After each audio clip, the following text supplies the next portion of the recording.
இந்த பாடல் பிறந்த கதையை நான் படித்ததிலிருந்து மனசுல ஏதோ ஒரு சோகம். நாம என்ன ஊழியம் செய்கிறோம்? நம்முடைய முன்னோர்கள் எவ்வளவு கஷ்டத்துல எவ்வளவு போராட்டத்துல தேவனுக்கென்று மகிமையா ஊழியம் செஞ்சிருக்காங்கன்னுட்டு கொஞ்ச நேரம் என்னை யோசிக்க வைத்தது.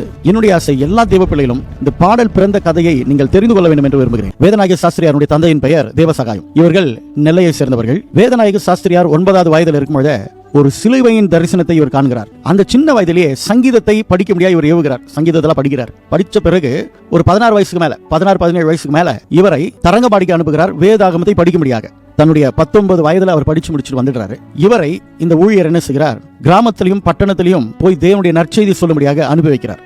அநேக பாடல்களை எழுத ஆரம்பிக்கிறாரு.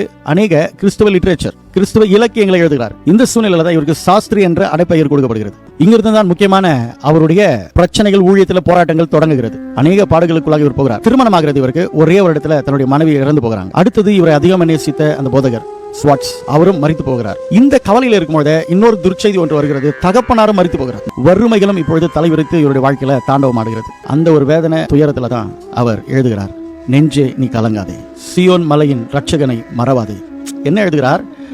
நான் இப்ப கஷ்டப்படுறேன், ஆனா எனக்கு முன்னாடியே என்னை ரட்சித்த என் தேவன் எனக்காக கல்வாரி சிலுவையில் நிர்வாணியா தொங்கினார்.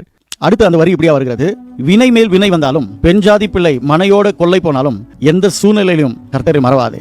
வாழ்க்கையில இழக்கக்கூடாதவர்களெல்லாம் இழந்துட்டாரு.